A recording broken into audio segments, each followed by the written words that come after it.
terima kasih atas kesempatan saya bertemu hari ini. Saya ingin menyampaikan laporan pembinaan kepada perusahaan, rencana kerja pembinaan kepada perusahaan. Di sini ada 5 pembinaan, 1 mungkin pemeriksaan ya kayak. Nah, di sini sudah saya siapkan nama-nama perusahaannya yang akan saya bina. Kenapa alasan saya membina perusahaan-perusahaan ini? Karena dinilai memang sudah hampir 3 tahun tidak dilakukan pemeriksaan dan periksa pembinaan, karena dengan adanya mungkin perusahaan-perusahaan lain ini kebetulan perusahaan baru Pak yang memang baru berada di Kerawang, jadi mungkin akan membutuhkan pembinaan dulu sebelum nantinya mungkin pemeriksaan, karena memang kalau perusahaan baru itu kan memang biasanya belum mengetahui terkait dasar-dasar ketenagakerjaan. Jadi saya kebetulan akan melakukan pembinaan dulu terkait dengan seluruh peraturan ketenagakerjaan. Adapun mungkin perusahaan-perusahaan mungkin Bapak bisa lihat perusahaan-perusahaan yang saya ajukan ini mungkin ada beberapa yang ada perusahaan baru dan memang ada perusahaan yang memang sudah berjalan 1 tahun. Nah, alasannya seperti itu. Mungkin adakah memang yang kiranya mungkin apa yang memang harus saya perbaiki atau seperti apa kok untuk perusahaan-perusahaannya? Jadi ini kita melakukan pembinaan non-justisia dulu ya, pembinaan berupa pemeriksaan yang diawali dengan pemeriksaan dulu perusahaan. Kalau berupa represif non-justisia itu salah satu bentuk pembinaan kepada perusahaan berupa nota pemeriksaan. Terus ada lagi satu yang namanya pembinaan secara lisan, pembinaan kepada perusahaan secara lisan, dan itu juga wajib dilaksanakan berupa apa nanti pemanggilan ataupun perusahaan yang datang ke kita minta untuk menjelaskan sesuatu tentang ketentuan ketenagakerjaan itu. Terima kasih Pak. Mungkin hanya itu saja, kalau memang tidak ada koreksi untuk data nama perusahaan, mungkin saya akan lanjutkan untuk bisa diteruskan pemberitahuan kepada perusahaan untuk dilaksanakan pembinaan. Baik, terima kasih Pak atas perhatiannya. Assalamualaikum warahmatullahi wabarakatuh. Assalamualaikum warahmatullahi wabarakatuh. Selamat siang, salam sejahtera untuk kita semua. Hari ini sesuai dengan surat perintah ya. Ini kita ada surat perintah bahwa akan mengunjungi PT CACE. Ini berkaitan dengan hasil pemeriksaan hari Kamis ya, yang terkait dengan kecelakaan kerja saudara Andri. Namun pada saat itu kami akan membuatkan penetapan kecelakaan kerja, dan ini hasil dari penetapannya mungkin nanti bisa diterjemahkan ke Mr. Chen ya, untuk yang sesuai dengan nominal ya, nominalnya juga ada di dalamnya. Dan ada di sini. Kemarin saya dapat telepon dari Bu Delia dari Kemenaker bahwa meminta untuk difasilitasi ya sebetulnya untuk pembayaran jaminan kecelakaan kerja ini. Nah, pada hari ini saya bersama tim ingin memastikan apakah pembayaran ini akan dibayarkan sesuai dengan penetapan atau seperti apa. 他的意思是，那天我们已经商量好了，然后他这笔钱是你想要是付完他，还是你想要别的数目？这样子，他的意思。可以别的数目。bisa dikurangi lagi menurut Mr. Cheng atau gimana? Kalau dikurangi mungkin dengan yang sudah diberikan, yang tadi sudah dijelaskan, mungkin kalau memang ada pembuktiannya mungkin itu bisa dikurangi dari situ. Tapi kalau mau dikurangi dari yang hal lain itu tidak bisa, karena harus sesuai dengan jumlah yang sudah ditetapkan. 他只是把你付款的，你给他的那一笔钱，只是来扣掉而已。但是除了那个，我就是666，把前面的那个钱我给的扣掉，然后我后面再给，就是这个是总数。对，这个总数。OK， baik. Asal langsung dengan istri almarhum. Masa 付给他老婆。untuk penerimaan uang tersebut. Ya， 先付给他老婆，这笔意思讲扣完了那笔钱直接都付给他老婆。masuk dari almarhum istri. Baik, berarti ini sudah pasti ya akan dibayar sesuai dengan penetapan yang sudah kami keluarkan. Ya. Baik, terima kasih. Mungkin hanya itu yang mungkin dapat kami sampaikan ya kepada pihak perusahaan. Adapun nanti untuk teknis lebih lanjutnya mungkin kita akan komunikasi lagi ya. Baik, itu aja. Terima kasih banyak. Terima kasih. Ya, pemerintah daerah concern udah 80% dari UMK. Kita hargai itu kalau memang perusahaan misalkan mampu, misalkan ini karena memang kebijakan pemerintah daerah ya, karena otonomi daerah itu silakan kita hargai, karena kan bagaimanapun kalau misalkan kayak 500.000 atau 7 juta dengan zaman sekarang kan apa gitu untuk kehidupan 1 bulan kan, segitu kita paham. Cuman kalau memang di aturan kami ketenagakerjaan itu memang tidak diatur untuk yang namanya uang saku ya, itu tergantung dari kebijakan perusahaan itu masing-masing gitu.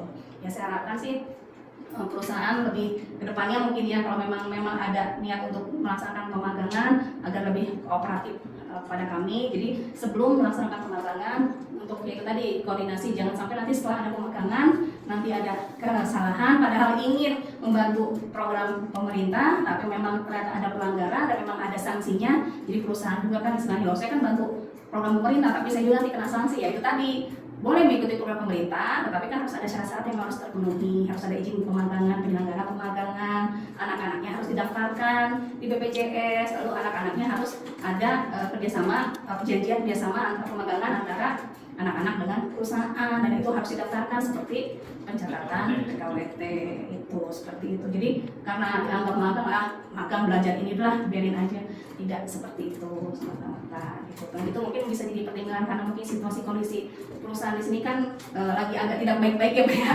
lagi tidak baik-baik.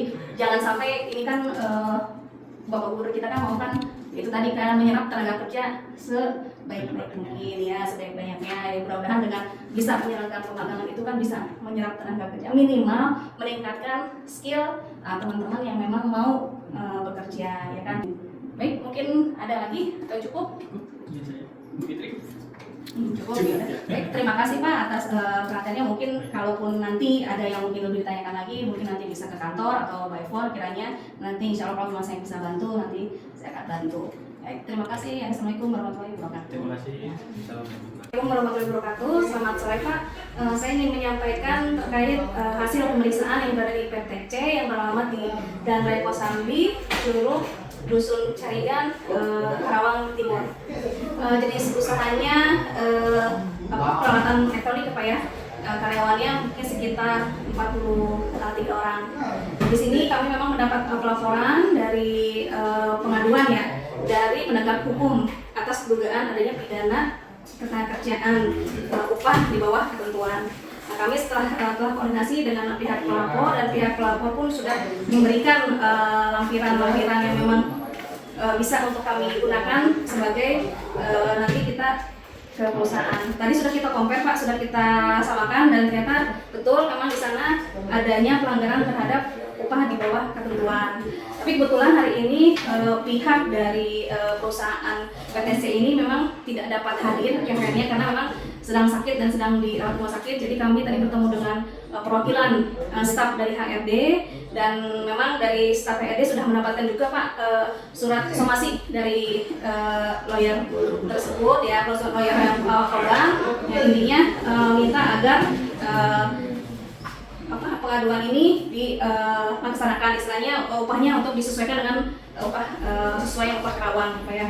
Nah, kemungkinan tadi saya sudah diambilkan berita acara ya Pak ya, dibuatkan berita acara memang betul yang diterima saudara A ini memang di bawah ketentuan.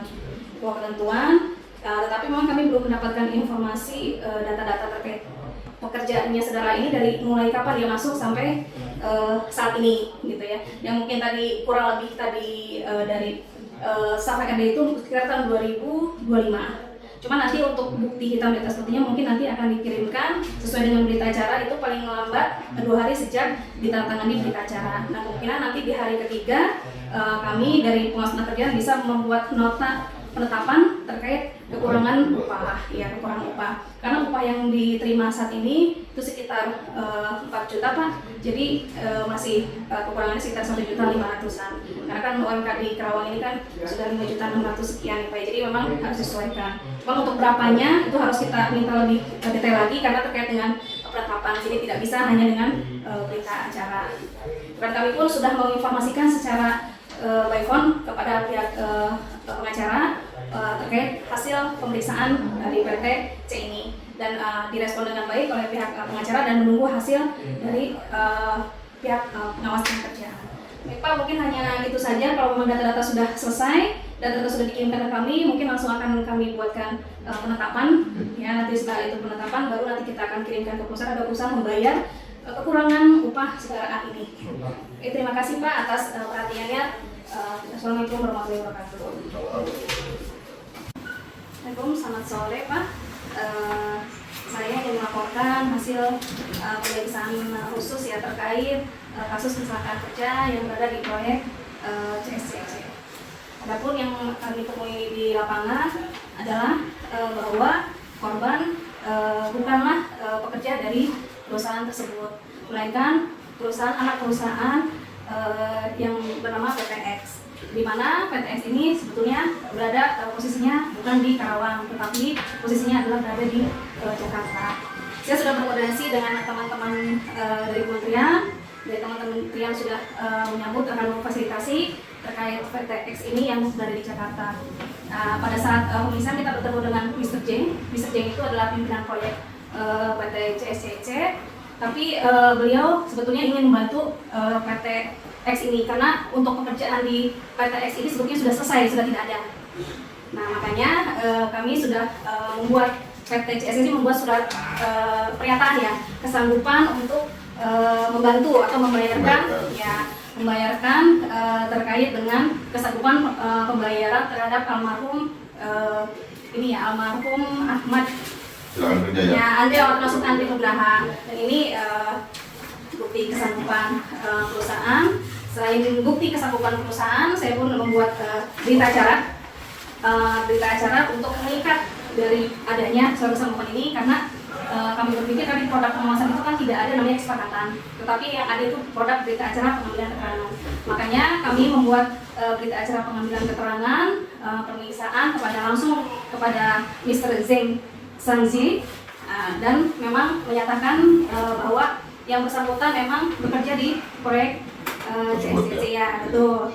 Nah, tetapi untuk bekerjasama dengan PTX tadi, tapi kebetulan karena PTX-nya sudah tidak ada dan tidak bekerjasama lagi, maka karena sebagai yang punya pemberi pekerjaan yaitu PT CSCC, makanya mau bertanggung jawab dan membayarkan terkait kecelakaan kerja ini. Karena almarhum ini tidak diikutsertakan BPJS, karena memang baru 2 hari bekerja.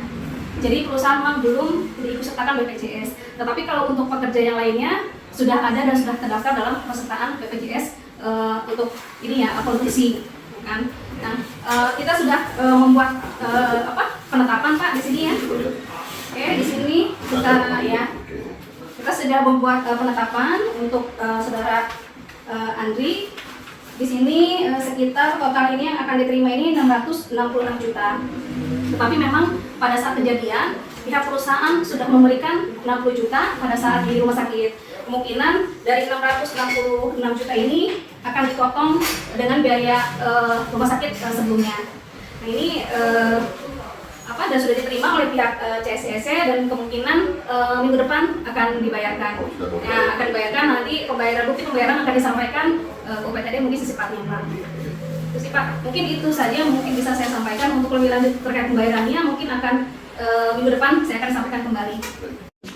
Assalamualaikum warahmatullahi wabarakatuh. Waalaikumsalam warahmatullahi wabarakatuh. Terima kasih kepada rekan-rekan sekalian yang sudah hadir pada hari ini, tentunya di ruangan ini dalam rangkaian penyuluhan netralitas ASN. Saya perkenalkan, saya Siska Liska dari wilayah Karawang. Oke. Dasar penyuluhan netralitas ASN ini adalah untuk mencegah penyalahgunaan wewenang. Di sini kita akan memahami netralitas ASN, landasan hukum, definisi, signifikasi dan penyelenggaraan pelayanan publik di Indonesia. Adapun latar belakangnya sebetulnya untuk netralitas ASN ini adalah mencegah penyalahgunaan wewenang, menjaga persatuan bangsa dan intervensi politik. Di mana aparatur sipil negara ini wajib netral. Kenapa wajib netral? Agar pelayanan publik tetap berjalan adil, profesional, dan bebas dari diskriminasi maupun konflik kepentingan saat terjadi pergantian pimpinan. Adapun landasan hukum yang ada ialah Undang-Undang Nomor 20 Tahun 2023 tentang ASN yang diwajibkan bebas dari pengaruh semua golongan dan partai politik menjadi anggota atau pengurus parpol berakibat pada pemerintahan tidak terhormat. 2 Undang-Undang Nomor 7 Tahun 2017 tentang Pemilu melarang pejabat negara, struktural, fungsional, dan ASN untuk membuat tindakan atau keputusan yang menguntungkan atau merugikan peserta pemilu. PP nomor 94 tahun 2021 tentang disiplin PNS mengatur rincian kewajiban netralitas, pemberian dukungan politik serta jenis sanksi atau hukuman disiplin yang diterapkan. Adapun apa itu netralitas? Yang pertama, tidak berpihak. Tidak berpihak di sini ASN diwajibkan untuk bebas dari segala bentuk intervensi dan memihak hanya pada kepentingan bangsa serta negara. Pelayanan objektif yaitu bertujuan memastikan pelayanan publik berjalan secara transparan, adil tanpa diskriminasi dan seluruh lapisan masyarakat. Yang ketiga, apa itu netralitas ASN adalah fokus pada tugas pokok. Pada tugas pokok di sini adalah memastikan abdi negara dapat fokus pada kinerja dan target pembangunan tanpa terganggu oleh dinamika politik. Yang terakhir adalah pemersatu bangsa sebagai instrumen negara ASN berfungsi sebagai perangkat kebinekaan, bukan menjadi bagian dari polarisasi. Mengapa netralitas itu penting? Tadi disebutkan di awal, yaitu adalah untuk kepercayaan publik. Bagaimana kita mendukung salah satu partai politik itu akan mengakibatkan identitas kita sebagai ASN itu menjadi tidak dipercaya oleh kepercayaan publik. Makanya dari itu ASN tidak boleh berpihak kepada partai politik manapun. Kepercayaan publik menjaga tingkat kepercayaan masyarakat kepada pemerintah ASN yang netral dan mencegah terjadinya diskriminasi dalam pemberian pelayanan publik. Profesionalisme, menciptakan birokrasi yang kuat dan mandiri, ASN dapat fokus penuh pada pencapaian target kerja dan program pemerintah. Cegah konflik kepentingan. Nah, di sini menghindari pembuatan kebijakan yang menguntungkan partai tertentu, apalagi kalau kita sebagai pemerintah menjabat di bagian struktural. Nah, ini akan menjadi konflik internal maupun eksternal itu sendiri. Makanya jangan sampai ASN memilih atau masuk ke dalam politik itu sendiri. Makanya menghindari pembuatan kebijakan yang menguntungkan partai tertentu, keputusan diambil murni berdasarkan objektivitas dan aturan. Nah, titik rawan pelanggaran di sini, aktivitas media sosial. Mungkin sering diketahui bahwa zaman sekarang itu mudah sekali apapun diakses untuk media sosial, terutama untuk like, untuk komentar, posting yang memang bermuatan politik atau kampanye. Nah, bergabungan dalam grup penanganan calon tertentu, kemenangan di media sosial atau aplikasi pun ASN tidak boleh. Mengunggah foto bersama calon simbol, tangan gerak yang mengidentifikasi dukungan. Walaupun mungkin itu tetangga kita, saudara kita, ASN itu dilarang ikut dalam foto bersama calon karena akan menimbulkan konflik. Apalagi kita diatur tadi kan sudah ada aturan terkait ASN tidak boleh ikut atau memilih salah satu ikut dalam partai politik tertentu. Nah, menggunakan fasilitas negara, apalagi kita mungkin punya jabatan struktural itu bisa menyalahgunakan kewenangan untuk kepentingan politik dan praktis. Seperti menggunakan fasilitas kendaraan, fasilitas mungkin anggaran, dan mungkin menghadiri acara deklarasi ataupun rapat konsolidasi oleh kepala daerah atau legislatif. Membuat keputusan mutasi, promosi yang berkaitan dengan afiliasi politik itu tidak boleh dilaksanakan. Sanksi dan konsekuensi mungkin untuk contoh pelanggarannya menghadiri deklarasi tindakan tidak pantas secara etika, jenis hukumnya pernyataan maaf secara tertutup atau pernyataan maaf secara terbuka kepada instansi dan publik. Yang itu yang ringan ya, yang moral. Yang sedangkan pelanggaran yang sedang itu dukungan via medsos, like atau share foto dengan pose simbol jari calon. Jenis hukumannya penundaan kenaikan gaji, pangkat 1 tahun atau penurunan jabatan 1 tahun. 3, contoh pelanggaran yang berat di sini menjadi anggota atau pengurus partai politik.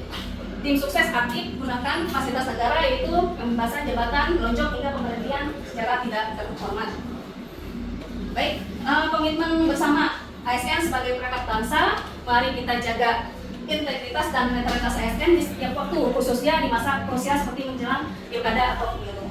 Netralitas bukan sekedar aturan tertulis, melainkan harga mati untuk memastikan pelayanan publik prima, adil, dan tidak memihak demi menjaga keutuhan bangsa. Baik, terima kasih. Hari ini semoga teman-teman bisa memahami. Assalamualaikum warahmatullahi wabarakatuh. Waalaikumsalam.